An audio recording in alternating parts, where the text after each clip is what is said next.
कहानी माँ चिड़िया की बहादुरी। एक हरे भरे जंगल में एक छोटी सी चिड़िया रहती थी जिसका नाम चिकी था। चिकी बहुत ही प्यारी और देखभाल करने वाली माँ थी। उसके 3 नन्हे बच्चे थे जिन्हें वह बहुत प्यार करती थी। वह हमेशा अपने बच्चों की सुरक्षा के लिए सतर्क रहती थी। एक दिन एक भयंकर तूफान आया और जंगल में भारी बारिश शुरू हो गई। बारिश के कारण चिकी के घोंसले के पास की नदी में पानी का स्तर बढ़ गया और बाढ़ आ गई। चिकी ने देखा कि पानी का स्तर धीरे धीरे उसके घोंसले के पास आ रहा है।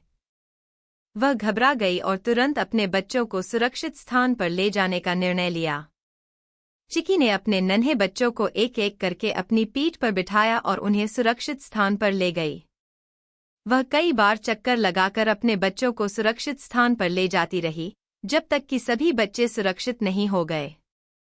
उसकी मेहनत और बहादुरी से सभी बच्चे सुरक्षित हो गए और वे एक ऊंचे पेड़ पर जा बसे जहां पानी का कोई खतरा नहीं था।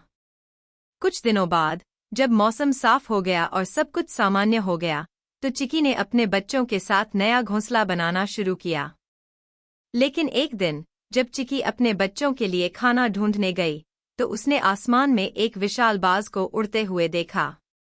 वह जान गई कि बाज उसके बच्चों के लिए खतरा हो सकता है। चिकी ने अपनी सारी हिम्मत जुटाई और बाज के पास उड़कर गई। उसने अपने पंखों को फैलाकर बाज के सामने उड़ना शुरू किया और अपनी बहादुरी से बाज का ध्यान अपनी ओर आकर्षित किया। बाज ने चिकी का पीछा करना शुरू कर दिया और चिकी उसे दूर जंगल में ले गई। वहां चिकी ने अपनी तेजी का उपयोग करके बाज से दूर भागने का मार्ग ढूंढा और उसे चकमा देकर वापस अपने बच्चों के पास पहुंच गई। बच्चों ने अपनी मां की बहादुरी और निस्वार्थ प्रेम देखा और वे उसकी प्रशंसा करने लगे। चिड़िया ने अपने बच्चों को सिखाया कि कभी भी हिम्मत नहीं हारनी चाहिए और हमेशा एक दूसरे की मदद करनी चाहिए।